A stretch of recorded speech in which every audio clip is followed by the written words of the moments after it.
Luzon, Visayas, Mindanao at buong mundo. Ngayon ay Miyerkules, January 29, 2025. Ako si Barbie Mulak at ito ang Balitang A to Z. Illegal recruiter ng mga bombero sa loob mismo ng Bureau of Fire Protection, tinugis ng QCPD. It was crazy, it was fun. Pinondo sa Maynila, dinagsa ng libo-libong tao sa pagsalubong sa Year of the Wood Snake. Balitang A to Z, nakisaya rin sa Lunar New Year celebrations sa Hong Kong. Sa ibayong balita, pinakamalaking Hindu festival sa India nauwi sa stampede. Hindi bababa sa 15 katao, patay. Sa showbiz, Bruno Mars, kauna-unahang artist na umabot sa 152 million monthly listeners sa Spotify. At Kapamilya at Kapuso Network nagsani puwersa sa Pinoy Big Brother Celebrity Edition Collab.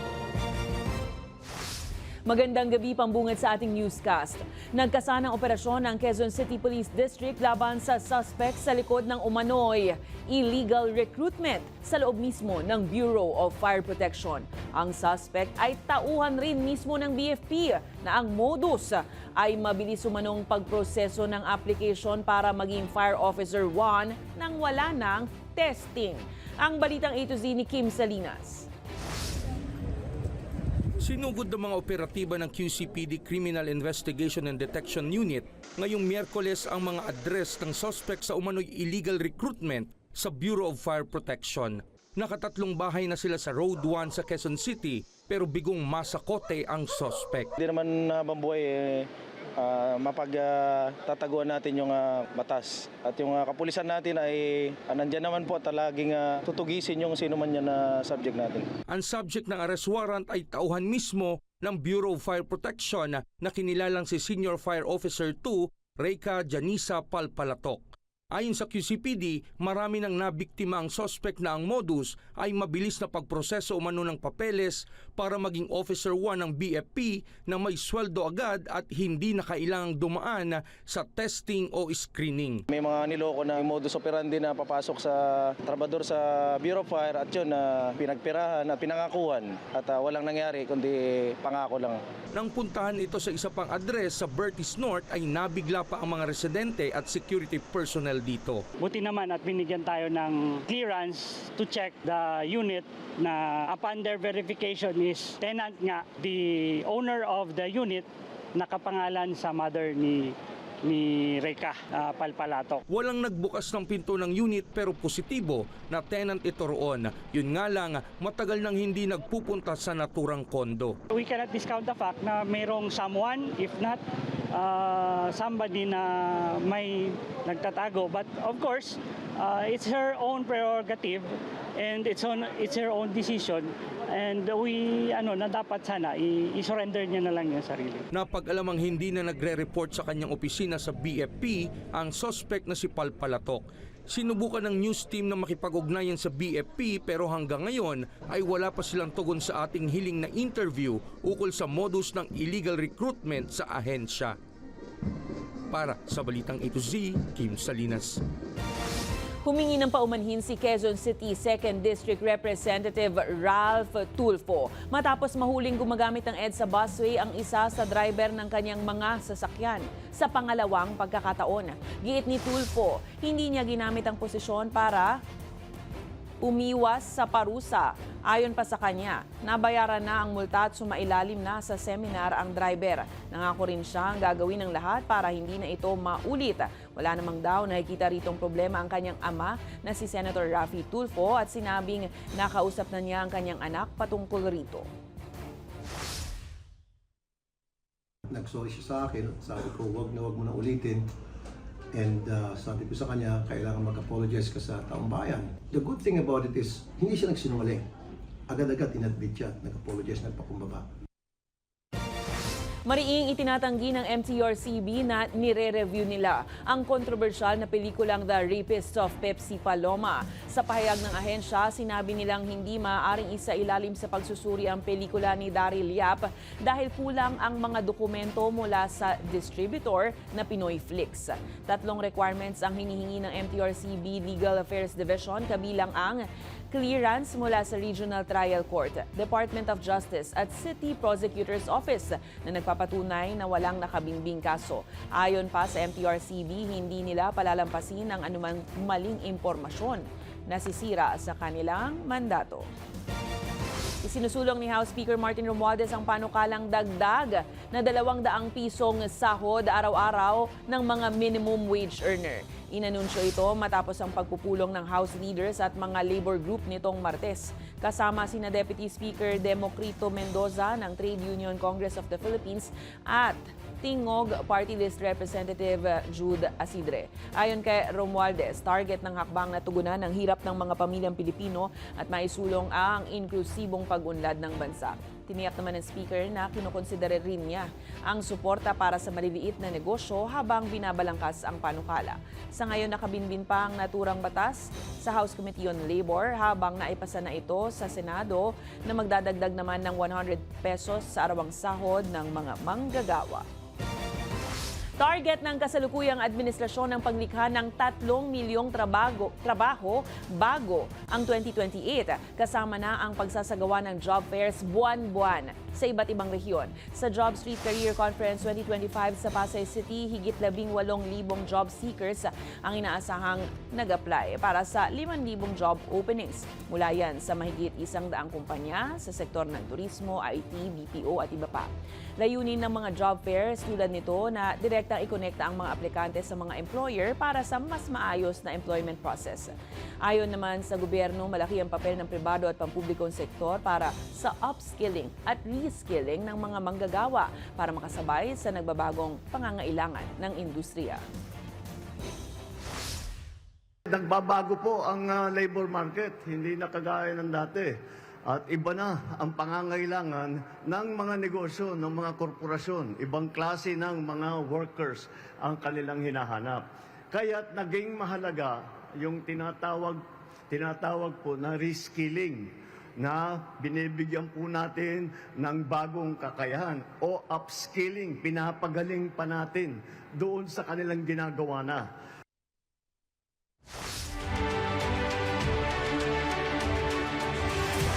Hindi pa muna pinasisimula ng Commission on Elections ang pag-iimprenta ng mga balota para sa kauna-unahang Bangsamoro Parliament elections na nakaschedule ngayong Mayo.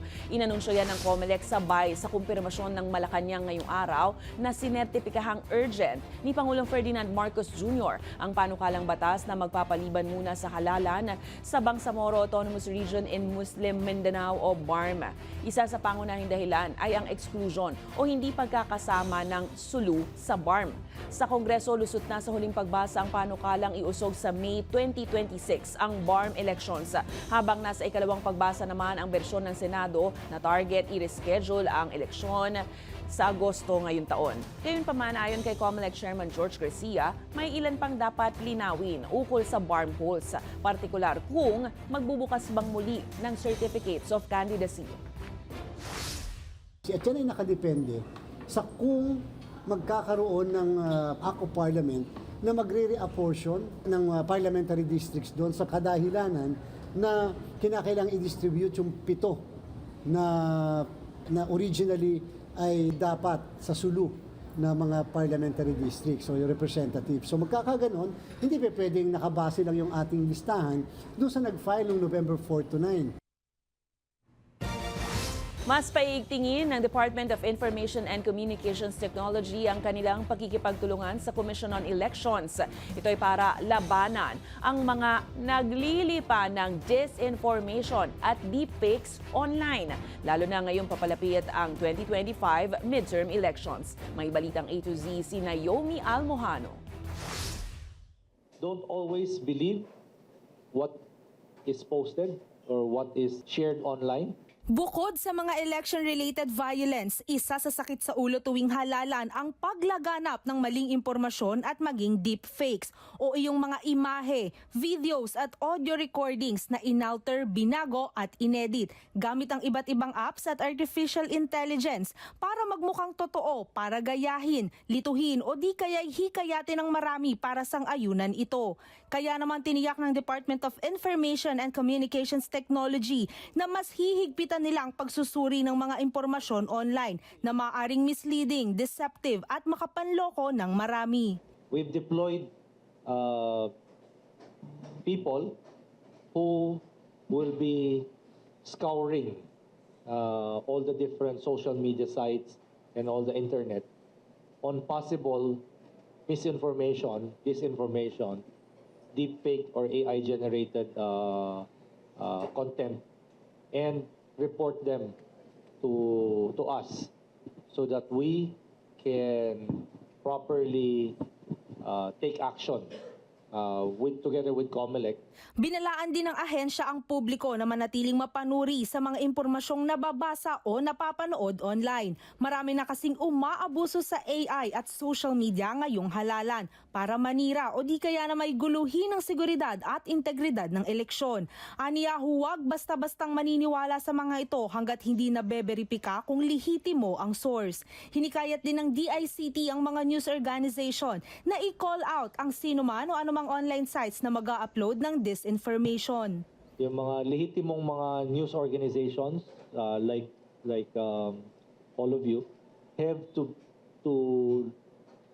police your own ranks and call out those that you find are misbehaving or those that you find are not adhering to the ethics and the standards that is expected of professional journalism. Tiniyak ng ahensya na kaisa sila hindi lamang ng COMELEC kundi ng publiko sa pagtataguyod ng makatotohanan at patas na halalan.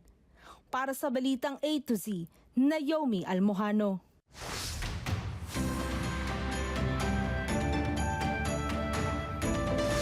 Gong Si Fachay, mga ka-A to Z, libo-libong katao nga ang nakisaya sa pagdiriwang ng Chinese New Year sa Binondo, Maynila. Masayang tugtugan at makukulay na Chinese floats ang bumida sa selebrasyon bilang pagsalubong sa Year of the Wood Snake.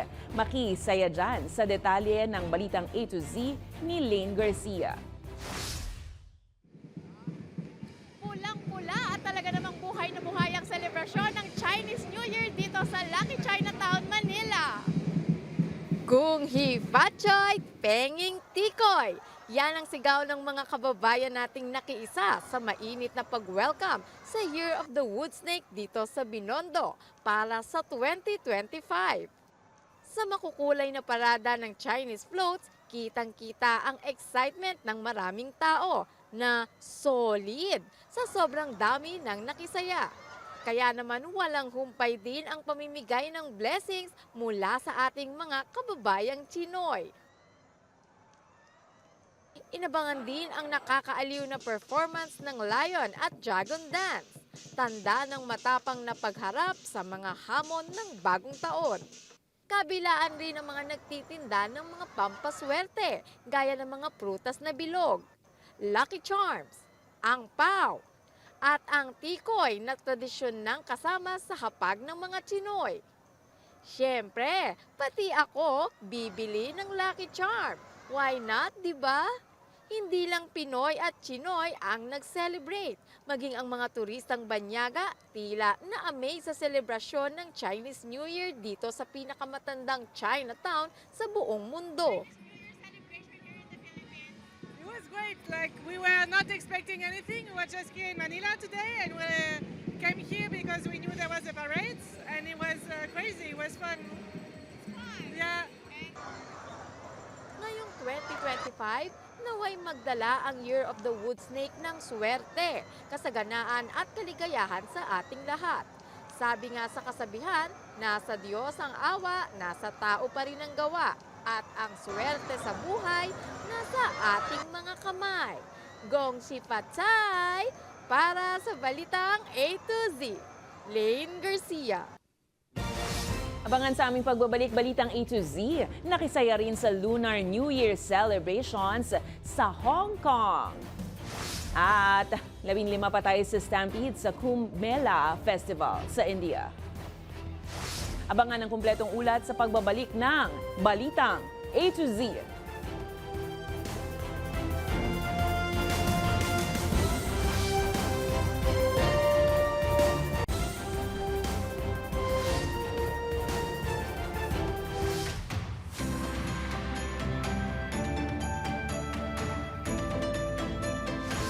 Biggest holiday ng taon sa Hong Kong ang Lunar New Year o tinatawag ding Spring Festival. 3 araw ang selebrasyon para salubungin ang nalalapit na season of spring kasama ang buong mag-anak. Silipin natin ang mga pagdiriwang at tradisyon mula sa Hong Kong sa Balitang A to Z ni Paul Henson. Kung sa Pilipinas, dangwa ang puntahan para sa fresh flowers, dito sa Hong Kong, hot place ang Flower Market Road sa Prince Edward District. Sariwang bulaklak kasi ang kanilang favorite na panregalo at pandekorasyon sa bahay tuwing Lunar New Year. Simbolo ito ng bagong simula at magandang kapalaran. Sa dagsa ng tao, kailangan pa ng police cordon para sa crowd control. Dito mabibili ang naggagandahang orchids na simbolo ng fertility at purity. May mga cute na potted mandarin orange plants din na simbolo naman ng ginto o kayamanan. Highlight ng tradisyon ay pagpunta sa temple. Sa Diamond Hill sa Kowloon, matatagpuan ang Wong Tai Sin Temple. Tingnan naman, entrance pa lang, napaka-festive na. Libo-libo ang nagpupunta rito kapag Lunar New Year. Nagsisindi ng incense para magdasal at makatanggap ng mga biyaya sa bagong taon. Paraan din ito para magbigay galang sa kanilang mga ninuno. Ang Wong Tai Sin Temple ay isa sa mga pinakasikat dito sa Hong Kong. Sinasabing natutupad ang lahat ng mga kahilingan kapag nagtungo rito, lalo na ngayong Lunar New Year. May pasyalan rin dito tulad ng Garden of Good Wishes kung saan talaga namang mare-refresh ang mga mata dahil sa relaxing at magandang views. Ang iba naman, tradisyon ang paggamit ng fortune sticks bilang gabay sa landas sa darating na taon. Siyempre, hindi mawawala ang mga handaan kaya diretso sa wet market ang mga tao tulad sa Wan Chai District. Mabili ang mga isda at iba pang seafood na simbolo ng kasaganaan at magandang negosyo at mga prutas na simbolo ng swerte. At dahil 3 araw ang public holiday sa Hong Kong, kanya-kanya ng bonding ang family and friends. May mga nagtutungo sa iba't ibang top attractions katulad ng Nanlian Garden.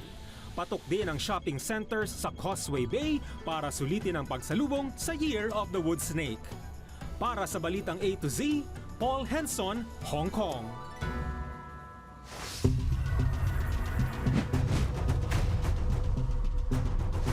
Nanindigan ang National Security Council na mayroon silang solid na kaso kontra kay Deng Yuanqing, ang Chinese national na nahuli sa alegasyon ng espionage o pang-espiya sa military camps at airports ng Pilipinas. Ayon kay NSC Assistant Director General Jonathan Malaya, malawakan ng ginawang case build-up sa suspect. Naihain na rin daw ang mga kaso sa paglapag sa Espionage Act at Cybercrime Law kontra dito. Matatandaan kapwa itinanggi ng Chinese Foreign Ministry at ng Pinay na asawa ni Yuanqing ang alegasyong espiya ang naturang Chinese national. Hindi naman ito one-day operation. So nakita natin yung galaw niya, nakita natin na pinuntahan niya yung mga lugar na kahina-hinala and places of significant military importance to us, significant strategic locations which pinuntahan niya, nag-surveillance siya doon. Dinipensahan naman ni Senator Sherwin Gatchalian ang pagbibigay ng Filipino citizenship sa Chinese national na si Li Duanwang sa kabila ng mga alegasyon ni Senator Riza Ontiveros. Giit ni Gatchalian, walang ebidensyang nag-uugnay kay Li sa mga offshore gaming operators o POGO. Nilinaw niyang pumasa si Lee sa lahat ng requirements at dumaan sa masusing security clearance.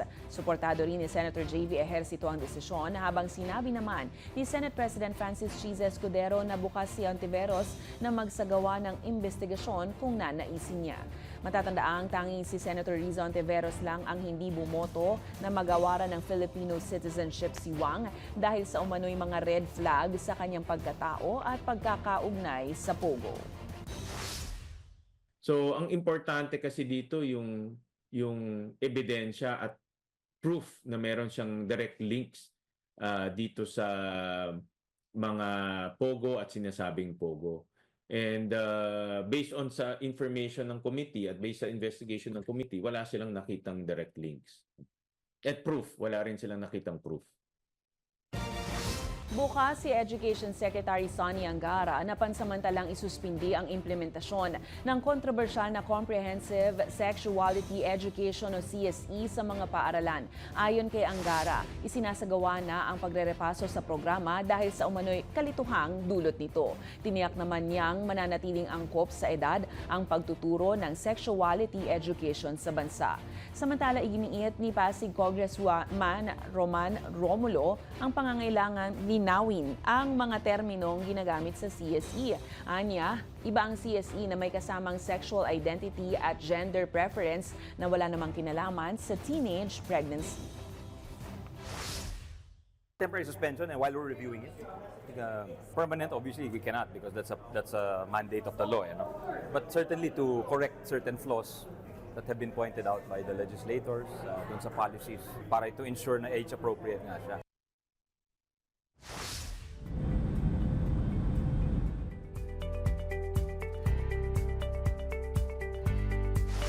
Hindi bababa sa 15 katao ang patay habang marami ang sugatan matapos ang stampede sa Kumbh Mela Festival sa Prayagraj, India. Ayon sa ulat ng mga otoridad, nagsimula umano ang insidente nang masira ang crowd control barriers at hindi na makontrol ang dagsa at galaw ng mga tao na nagbunga ng tulakan at marami ang nadaganan.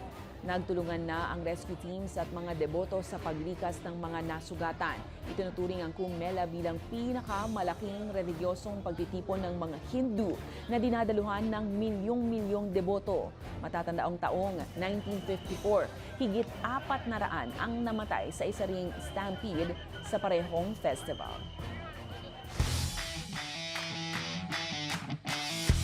Nagpamalas ng galing sa sports at sayawan ang ilang persons with disability sa ginanap na Super Games nitong January 26 sa University of the Philippines Diliman Varsity Training Center. Inorganisa ng UP Super at Project Empower ang programang ito kasabay ng pagdiriwang ng 29th National Autism Consciousness Week.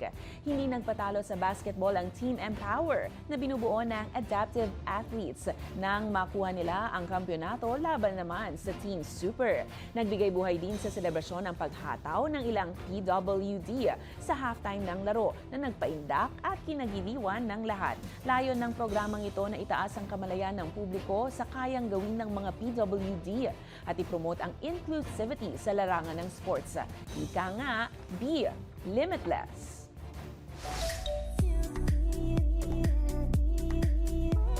Talaga nga ang isang living legend. Yan ang bansag ngayon sa Filipino-American singer na si Bruno Mars.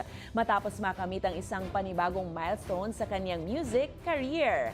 Sa kasalukuyan kasi, aabot na sa 150 million ang buwan ng listeners niya sa music platform na Spotify. Ibig sabihin siya ang kauna-unahang artist na nakasungkit ng ganitong record sa music platform. Dahilan para muli na naman siyang sumulat ng kasaysayan sa larangan ng musika. Kamakailan nga lang nakipag-collaborate si Bruno Mars kina Lady Gaga para sa awiting Die With A Smile na ilang linggong nag-number 1 sa Billboard Hot 100 at sino makalimot sa apat to kasama naman si Blackpink, Rosé na ngayon number 3 na sa Billboard Hot 100 at patuloy na nangunguna sa iba pang Billboard at international music charts. Congratulations, kababayan! Susunod, dalawang media network Sani Puwersa para sa Pinoy Big Brother Celebrity Edition Collab. Manatiling nakatutok, kayo ay nanonood ng Balitang A to Z.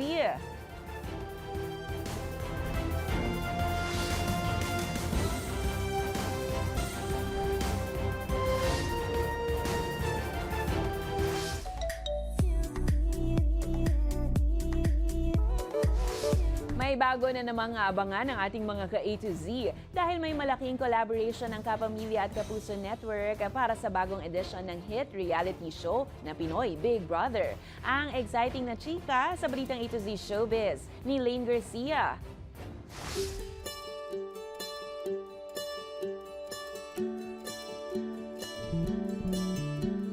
May big news sa bahay ni Kuya. For the first time ever, magkakaroon ng makasaysayang mix-up ang Kapamilya at Kapuso Network para sa bagong edisyon ng pinakasikat na bahay sa bansa, ang hit reality show na Pinoy Big Brother, ang PBB Celebrity Edition Collab na bahagi ng ika-20th anniversary ng programa. Ang nakaka-excite na balitang yan, confirmed mismo sa contract signing ng ABS-CBN at GMA nitong Martes, January 28. Sa edisyong ito, magsasama ang Star Magic ng ABS-CBN at Sparkle Artist ng GMA7. Kaya naman talagang aabangan ng lahat. Muling bubuksan ni Big Brother para sa new Kapamilya at Kapuso na bet maging housemate. Kumpirmado rin na sina Robby Domingo at Bianca Gonzalez pa rin ang napiling mag-host ng bagong celebrity edition ng PBB. Nauna nang nagkaroon ng collaboration ang dalawang nasabing network noong 2023 para sa seryeng Unbreak My Heart na pinagbibidahan ni Jody Santa Maria, Joshua Garcia, Richard Yap at Gabby Garcia. Habang sumunod dito ang pagpapalabas ng It's Showtime sa Kapuso Channel. Collab to the Max version 2.0, diba? Kaya naman abangan ang fusion na yan. Para sa balitang A to Z Showbiz, Lane Garcia. Kung kayo ay may kwentong kakaiba, mga kwento ng pag-ibig o storya ng inspirasyon at pag-asa, maaari nyo itong ibahagi. Sumali sa ating Facebook group na Balitang A to Z, panoorin ang replay ng ating programa at sundan ang ating social media pages, hanapin ng Balitang A to Z. Ang ating pabaong quote of the night ngayong Miyerkules ay mula sa founding father at ikatlong Pangulo ng Amerika na si Thomas Jefferson. Ang sabi ni Jefferson, sa pagsusumikap at pagsisipag, tila mas maraming swerte ang dumarating. At yan po ang mga balita at impormasyon, mga kwentong may dalang inspirasyon na tinutukan ng Balitang A to Z. Ako po si Barbie Mulak. Maging maalam, makialam. Magandang gabi sa'yo, Pilipinas!